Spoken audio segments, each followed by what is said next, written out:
Hey, welcome to Ninercast. That is Ninercast. Tom Jensen. I'm Grant Cohn. He writes me on SI.com's All 49ers. He writes just about every other day. He does terrific, thoughtful work, some long-form pieces, a lot of analysis. Yeah. Definitely recommend you check him out. He just started streaming. He's been working with the coach, who is a friend of the show. Thomas, great to have you. How are you? Thanks, Grant. Great to be here. I appreciate all that you've done for me. I appreciate all that you've done for me. You were just sending me emails after every game telling me what to say, not what to say, but giving me all your analysis for free. And eventually I said, hey, man, you should write for me. And now you're a valuable piece of the team. We have limited time today. Yes, let's get to it. Limited time today. Freaking Jed York surprised everyone with a press conference yesterday. And now John Lynch is doing a sort of an impromptu press conference in about 2 hours. I'm in Oakland. He's in Santa Clara. I'm going to have to get down there. But first, we need to talk about what's going on. Jed York's victory lap. It was quite dramatic. He'd been restraining himself, Tom, and he just couldn't wait any longer. He took his victory lap yesterday. What'd you think of it? I thought that he did this on purpose because he knew he couldn't do it in Las Vegas. After the game, you have to talk about the game. You have to respond to what happened. And so he knew that if it was open mic night in Santa Clara, that was his chance, which is why he did what he did. And they wanted to take credit. And so he said what he did about the Christian McCaffrey trade and affirming Kyle and what he wanted to say. But basically, he was out there to take credit. And that's commonplace for football organizations. So for the Niners, they had to give him that chance and that opportunity to let Jed say, here's what I did, here's my contribution. And I think that's what it was all about. But he knew that that was the only time and place where he could say what he did. Right. And it's interesting. The perception of him was that he was a meddler. He was too involved. And he was hiring people and firing people. He didn't know really what he wanted or what to look for in that. He and his parents found Shanahan and Lynch and got out of the way and sort of let them do their thing. And frankly, that's what owners are supposed to do. And he could have gotten a ton of credit if he had just gone out at some point after the Super Bowl and said, you know what? Really proud of the people I hired. They do everything. I just get out of the way. He would have been looked at as a freaking hero, but he wanted to come out before the Super Bowl and say, nah, I'm involved. Right. I'm involved. I make personnel decisions. Kyle didn't believe it. Me and John were on the other side like, you really believe that? You really think so? You haven't changed. No. You haven't changed. You're the same guy. And you revealed it 2 weeks before the Super Bowl. Man. Well, you make a decision based on ego. These folks are billionaires and their egos are healthy and go along with the bank account. And it's like he wanted you to know it's not good enough to have lucked into Brock Purdy. I mean, you took him with the last pick. It's not good enough to just have say, hey, thank you. We looked into that one. Right? Yeah. It's not good enough. He has to see, we knew it immediately. We knew it. And we did it our own way. We didn't want to shake things up. We did it the right way. But we saw this coming. Please. Come on. Please. Sometimes you get lucky. If they got lucky. Things like that no one believes, it makes people question everything you say. Your credibility. It does. It undercuts everything. And don't try to take credit for everything when there are some things that are just happenstance. It happened, and now you're in a great place because of it. Accept that. Be thankful for it. Move on. But why do you need to get credit for it? Don't. Yeah. It's also, not what I would say, too. It doesn't hold up. When you try to take the victory lap before the final game, it makes me wonder how confident you are that you're going to win that final game. That's a great point, Grant. That he knows that in the Santa Clara situation before the game, he's guaranteed to be able to say what he did.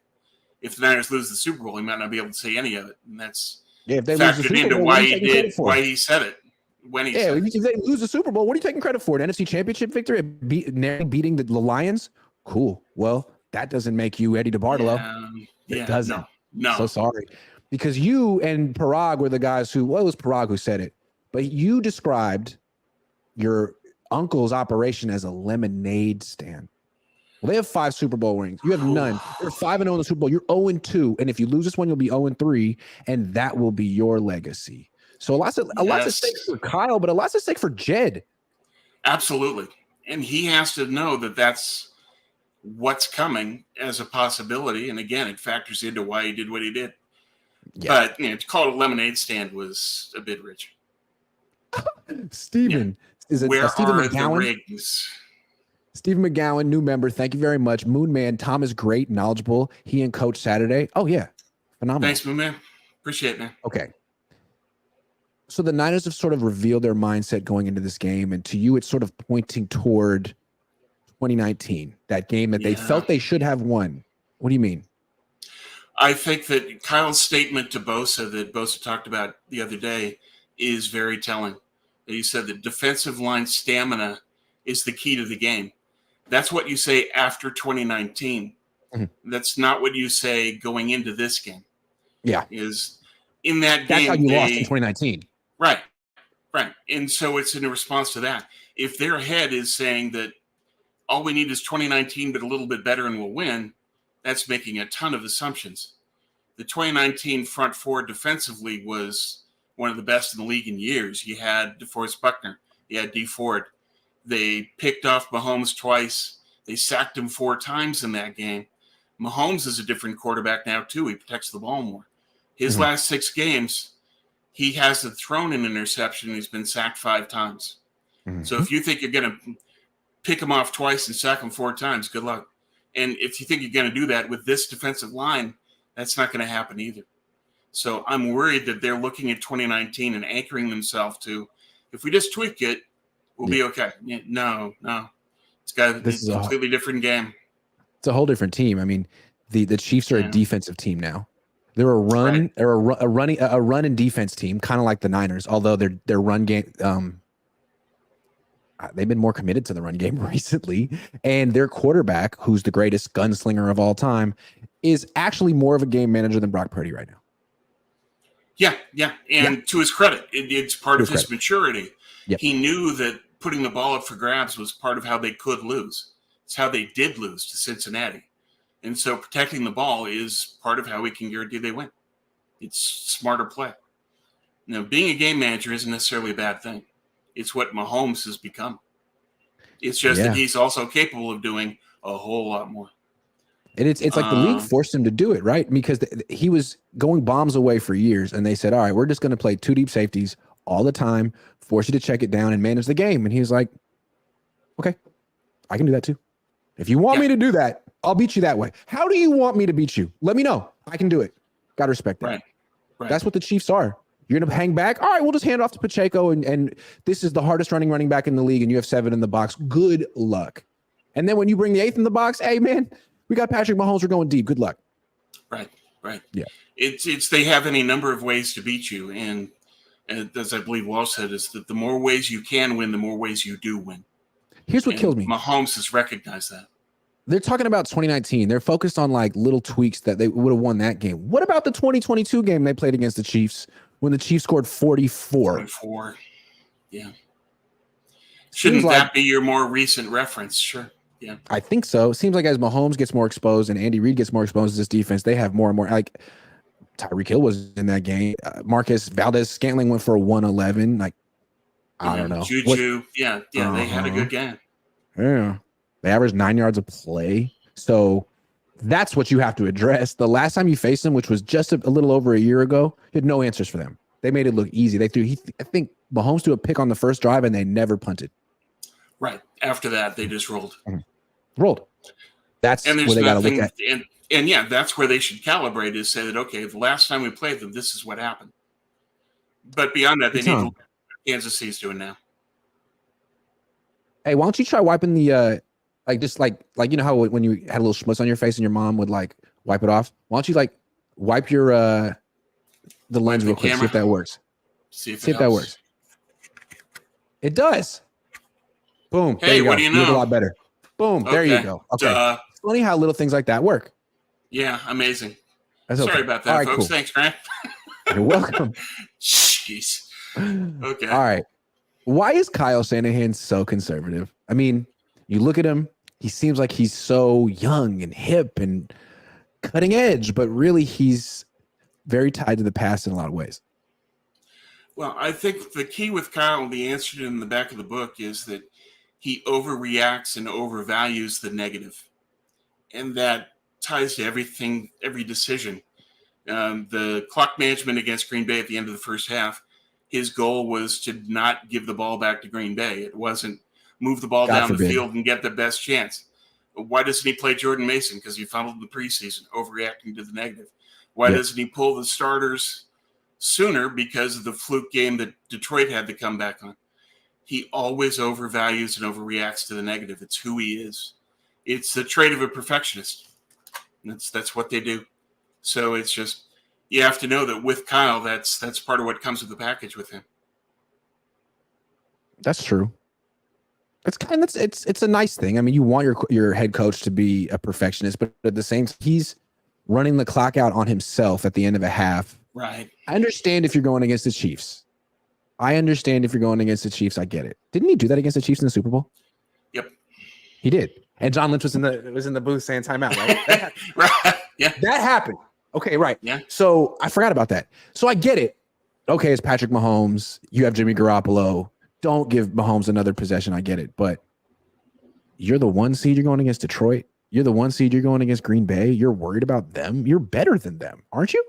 In all phases. So just and their dominate defenses them. Why are are their you playing weak these point. stupid games? Yeah. Well, you have to know that their defense is gettable. So Yeah. why are you doing this?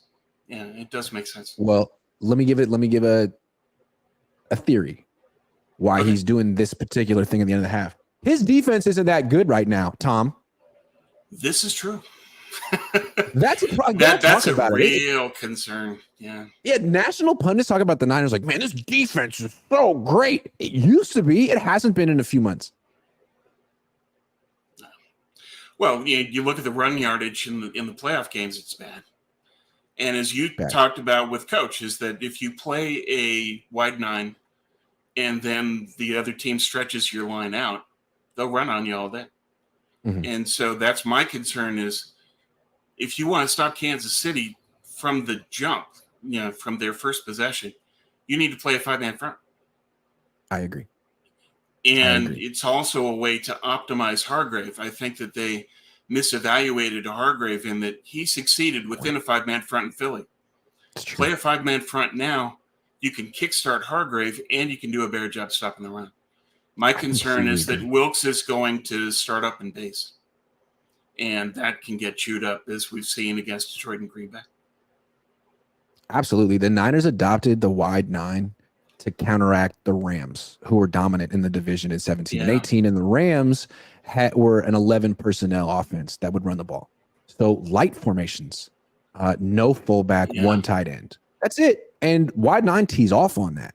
But all of a sudden you get tight ends in the formation, 3 tight ends in the formation. Wide 9 is not the front you want. Absolutely not. Especially against 12 and 13 personnel. And that's what Kansas City runs a lot. They've had a lot of success with 12 personnel. 5-6 years ago, but now it is. Maybe because of the success the Niners have had with the wide 9. So you have to have another front you can go to if you're getting destroyed. It's not just necessarily changing from zone to man. I've seen people say they're not playing man coverage in this game. Great. How are you going to stop the run? You're not. Great. Yeah. And when you play man coverage, are you going to be able to keep Mahomes from scrambling? Because when it's man, the 5-yard scramble could be a 20-yard scramble. Easily. I think part of what they're going to need to do on 3rd and long is cover 0. That you're going to need to send 6 to deny Mahomes the scramble lane and speed him up, force him to throw the ball away. You're not looking for sacks, you're looking for stops.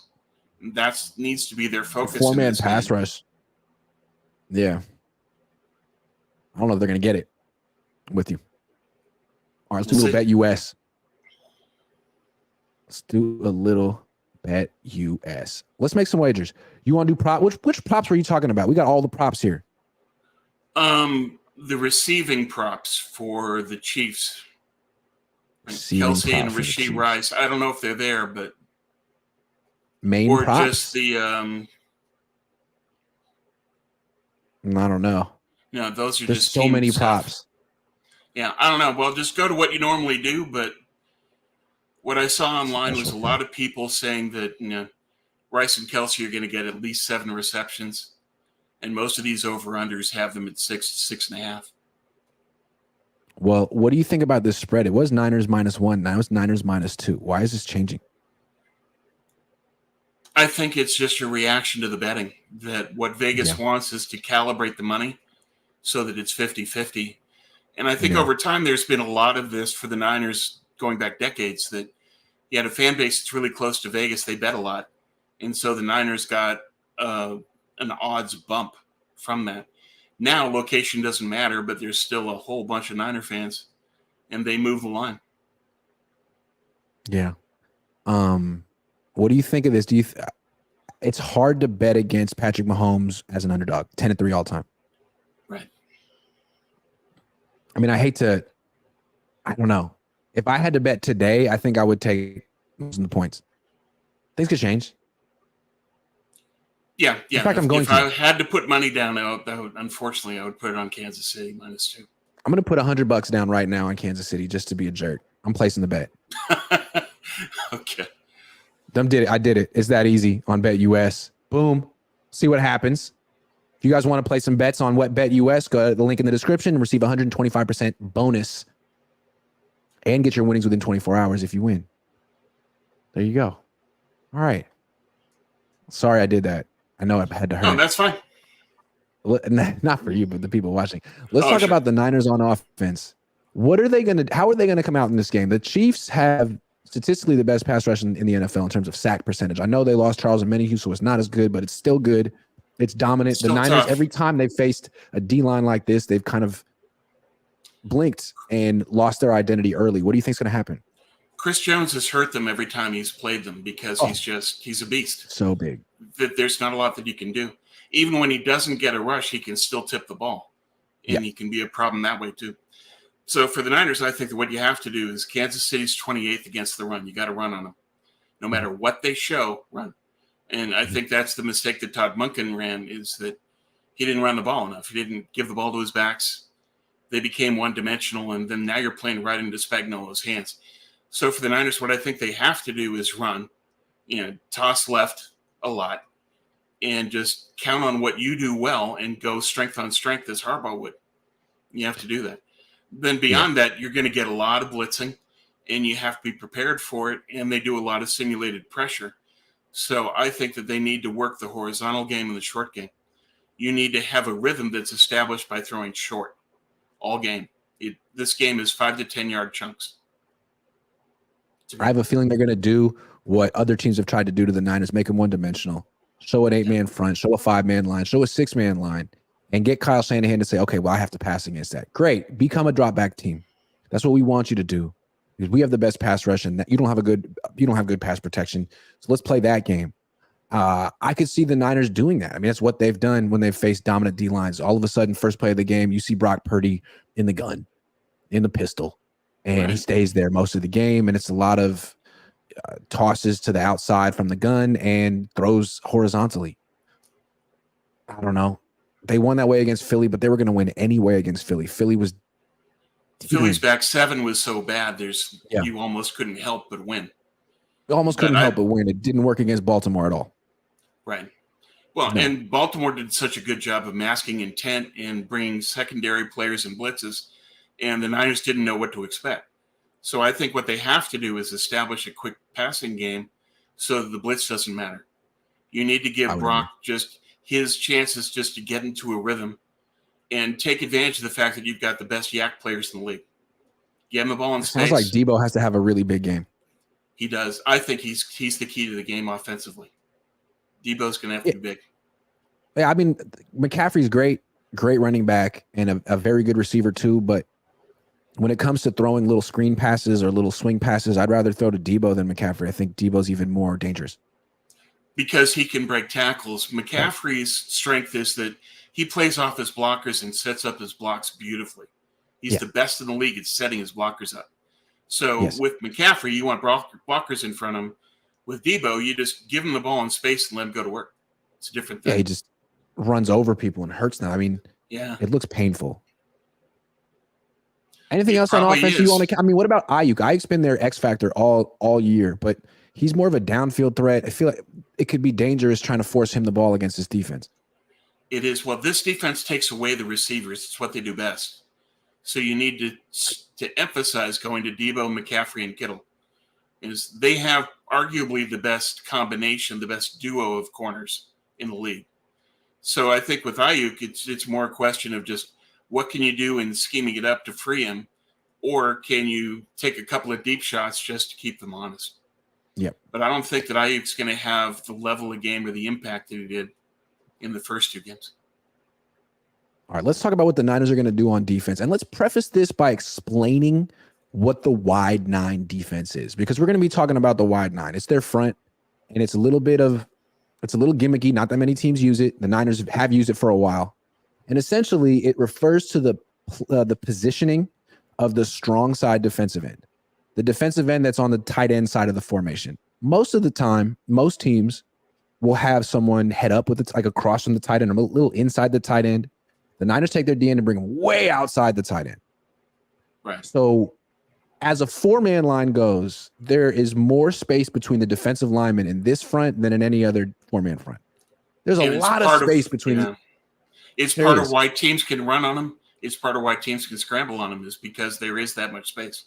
There's a lot of space. And when you're going against a formation with no fullback and one tight end, it's effective because there isn't that much space between the defensive linemen. But once you start widening it with 2 tight ends and 3 tight ends, it's very vulnerable. It's very vulnerable. And really, it's at its best when you're winning. When you're up 10-0, it's great. But when you're down 10-0 and the other team's punishing you with those heavy formations, usually you need to make an adjustment. So that's what happened in the NFC Championship game. Niners never really made an adjustment. What do you think what do you expect from them on defense in this game?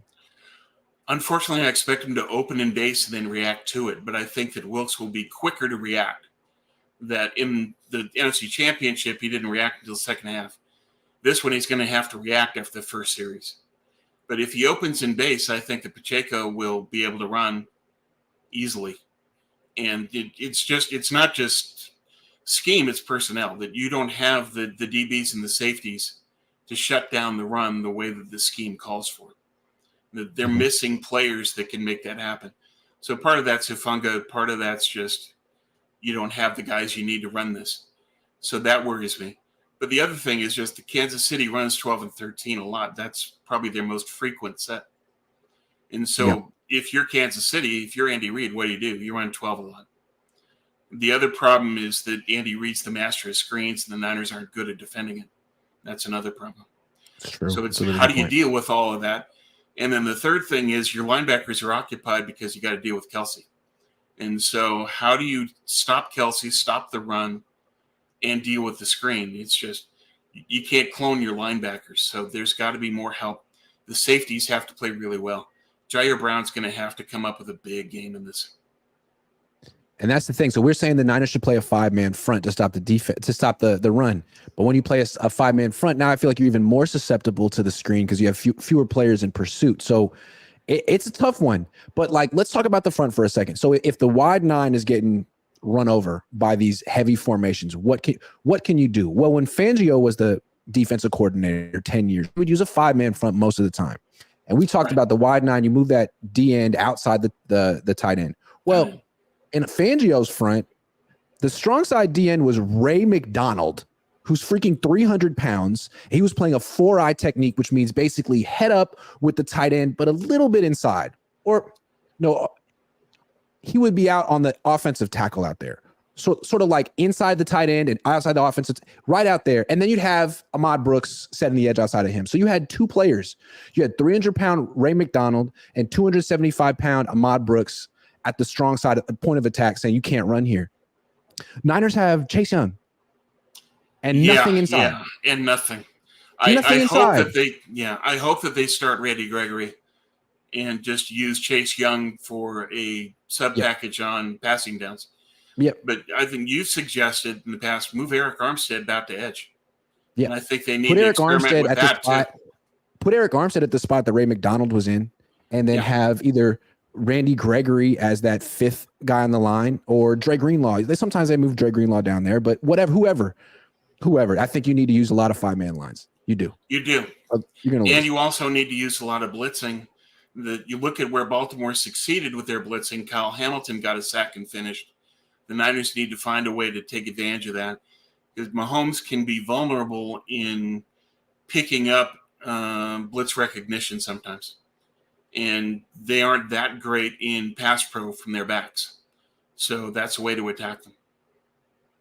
Good call. Aaron Russell, stop downplaying Green Bay and Detroit like we should have beat them by 30. They were in the playoff position that they were in for a reason. We beat both of them. That's true. But they were still beatable and proved that they were too young and made some mistakes. But that yeah, the Niners need to elevate their game a lot, because this is Kansas City. I mean, Spagnuolo is now coaching in his 5th Super Bowl. I mean, these guys have a lot of experience in this game. That's true. And if you don't believe Tom, just listen to the Niners. They'll tell you that they didn't play particularly well in the 2 preseason games, the 2 postseason games. They're giving up 5.6 yards per carry in the playoffs, 158 rushing yards a game. I don't think you can win a Super Bowl like that. They have to play better. And they have to react sooner. You can't spot them at half and then adjust. You have to adjust immediately. And it's like, are we supposed to forget that the Niners were 10-point favorites against Green Bay and 7.5-point favorites against Detroit? And they didn't dominate. They escaped. No. They found ways to beat teams they were supposed to dominate. Okay, great. Well, now you got a much better team that's been dominating. And a team that's been there before and isn't going to make the same kind of mistakes that Kansas City and Detroit did. Thank you. Jordan Love. I mean, Mahomes not going to do that. No. Tinker. I mean, who are the Chiefs, the chefs? Grab a Snickers. It's a good commercial. Brother Bob says, Tommy, I say rush 5, double Kelsey and Ward, shadow Rice. Okay. I don't know about that. I don't know about doubling that. Kelsey. I kind of want to see what Lenore's going to do on Rice. Lenore's the one who's good in the slot, and Rice is very much a slot receiver. Lenore's having a really good year. Well, part of the way that you could go with the 5-man front is to have Diameter Lenore on the outside corner and have him on Rice. Because Rice isn't going to overpower him, and Lenore can still make plays in the run game. Yeah, I would take Ambry off the field and move Lenore outside. I would agree. Brother Bob, run downs, move 91 outside and play McGill interior. McGill, Kinlaw, Givens, someone, whoever has some success against the run. Brother Bob, Chase Young should change his name to Chill Young. What? React to what works. Yeah, that's usually a good thing to do. Chase Young says, Brother Bob says Chase Young should change his name to Chill Young. Ouch. Yeah. Yeah. The casual stroll Young. Chase isn't making a good case for keeping him. That's for sure. No. Gammon Brown, Kyle needs a backup plan in case Debo gets injured. True. He often doesn't have those. Yeah. Well, we'll see. But, this is the final game. You got to go all out. Debo has to be a full part of the game plan. Aaron Russell says Kittle in the short passing game will be key. Yep. The short passing game in general. Kittle and Debo and McCaffrey. You attack Kansas City. They also talked about doubling Kelsey. One thing I wanted to mention was Luke Kuechly was on with Luke Kuechly was on with Kay Adams, and he had a great thing to say about how you stop Kelsey. He said that the key is you have to keep your eyes on him the entire play. Don't look back to the quarterback. When you look back to the quarterback, Mahomes sees that as a read, and then Kelsey runs away, gets separation, finds a hole in the zone, hole in the coverage, and there he is, and you can't catch up. So Kuechly said you've got to maintain eye contact with Kelsey the entire play. Never take your eyes off the guy. And then don't read his hands for the catch. Read his eyes. Kelsey moves his hands really late to make the catch.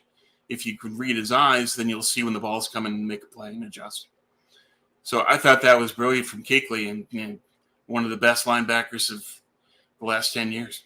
He knows what he's talking about. Absolutely. And it seems like, maybe the Niners will be playing man coverage in this game. They tried to play zone coverage against the Lions. It didn't work in the first half. They came out in the second half, played man-to-man coverage, and realized, we can cover their wide receivers. Jared Goff isn't that precise. Maybe they'll try that again in this game. Think Mahomes is great, but Kelsey's better against zone than man. And Rashee Rice is good, not great. Marquez Valdez-Scantling is decent, not great. We can cover these guys. Possible. Yeah. Well, and it plays into his strength is that Travarius Ward, Diameter Lenore, they can both man up well. Um, and then it's just a question of what can the safeties do, what can Warner do. But I think that they're better man than zone, especially with Kelsey. That if you zone Kelsey, he'll find the hole, he'll beat you. You have to man up. Yeah. So yeah, I would do what Kuechly advocates and see if it works.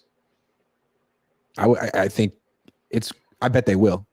It'll be interesting because I think they have guys who can man it. Like the Ravens didn't. But do you think Fred Warner could play man-to-man coverage on Kelsey, or would you have it be Jair Brown? Well, it depends on just where he's lined up and what the Niners are playing in terms of their formation. But either one of them, I think, is capable of doing it. I would have more confidence in Jair, but we'll see. Fred could do it. And I think the other thing with Fred is that that in this game, Fred's going to show. He's had some lapses, but when the game is biggest and Fred knows that this might be his last chance at a Super Bowl, that he's going to show up and he's aware of the moment, the opportunity, and the history. And he's had some great quotes about that, of being cognizant of the moment. That it's not all the time that you get back to this. You have to be respectful of the opportunity and play your best when it counts most. All right, let's talk about one more time the key to stopping the run, because there's so many different facets to stopping the run. And I think what Kyle Shanahan is trying to say is it's not just one thing. It's not like Chase Young not setting an edge. I mean, it's all kind of problems. So let's be real systematic about it, starting with the front. We talked about how the wide nine's kind of weak against the front, but let's talk about box count. Box count. A lot of times Steve Wilkes will play 2 deep safeties and he'll play 7 in the box because he doesn't want to give up the throw deep. Well, picture a formation in your mind: 5 offensive linemen, 2 tight ends, 7 blockers against 7 defenders. It's a hat on a hat. There's no one unblocked. So if you think about it, 7 guys in the line, there's 8 gaps. Count it. There's 8 gaps, 7 guys in the line. The running back's going to find a gap. Or someone in that front 7 is going to have to be playing 2 gaps at once. You call it 2 gapping. Someone has to do it. It's not easy to do.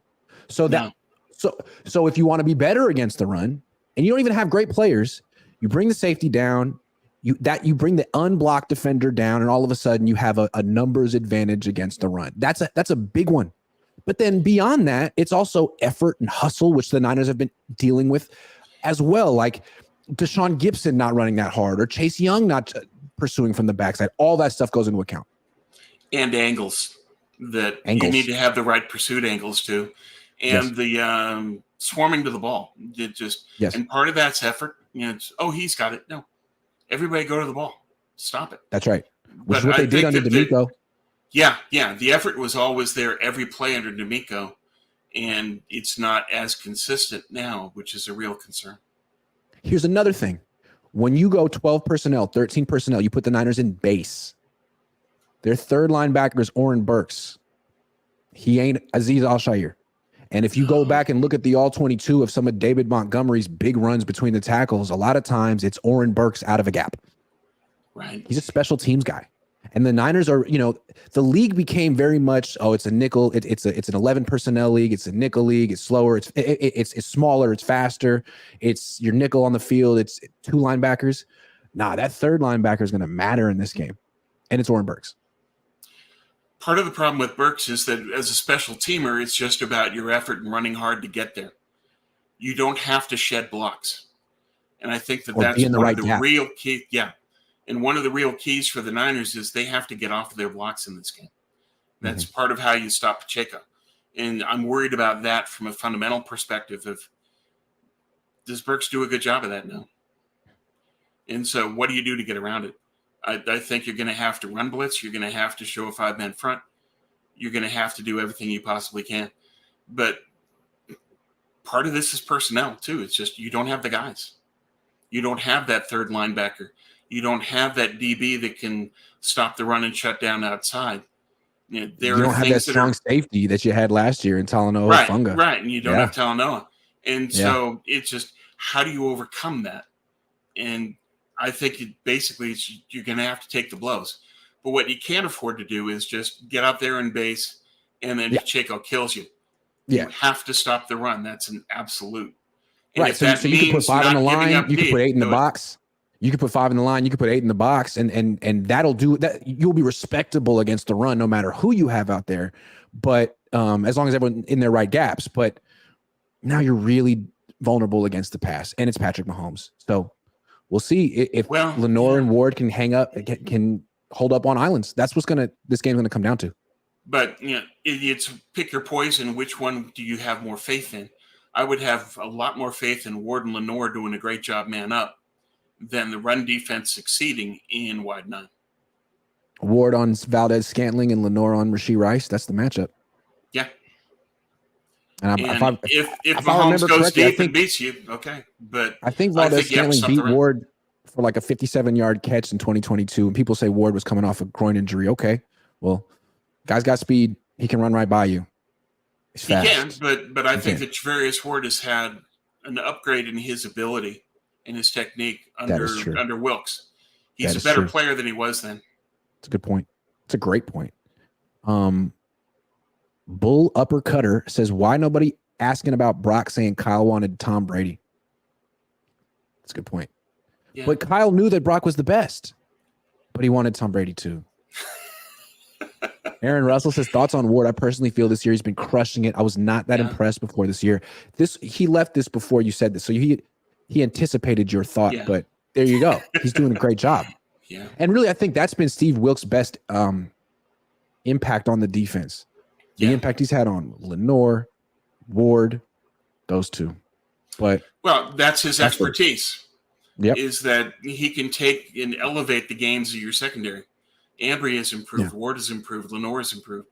And it helps to have that. Defensive coordinators in the past have been linebacker guys. Now you've got a DB specialist, and it helps.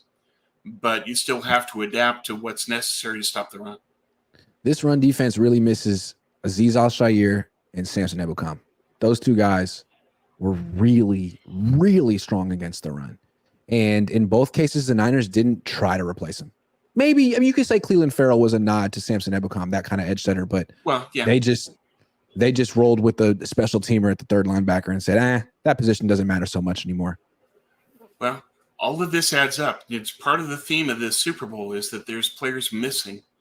And part of it comes from the Trey Lance trade. You missed all those picks. Plus the McCaffrey trade, you gave all those picks up too. I would make that trade in a heartbeat, but there's a cost, and the cost is on the defense. Right, and you could pretend that the Niners traded all those picks for Brock Purdy if you want. They went into the quarterback position. You could say that. And now the quarterback position's a strength. So you put all those resources into quarterback and running back, great. Those positions are solidified somehow, some way you got there. They better carry this team. This is an offensive team now because that defense got holes in it. Yeah. Well, hopefully they can fill them in the draft, but we'll see. In retrospect, it's kind of quaint to look back to, what was it, mid-October, and think that Chase Young was going to fix everything. Like, knowing what we know about him now? No. This is bigger than Chase. He's a third down pass rush specialist. That's it. Can we call him? His name is Jog Young, isn't it? It's Jog. It's not Chase. It's Jog. Shuffle Young. It's Jog or Shuffle or Sorry. All right, guys. It's a 40-minute show. I got to get down and make sure that I reach freaking John Lynch, because I have a feeling this is going to be one of the more entertaining, interesting press conferences of all time. It will. It's going to be just phenomenal. So, Tom, great show. Let's do this again. Thank you, Grant. This was really fun. Appreciate it. I thought the funniest part was it just needed a little spit clean. Just need a little spit clean, man. That's the best. Oh, you're thinking like, thanks for that. What high tech problem that am I not understanding about this tech? It's like, no, it's just just smooched. Yeah. Thanks for watching, everyone. I'll check in with you guys from Santa Clara. Let's see what John Lynch has to say.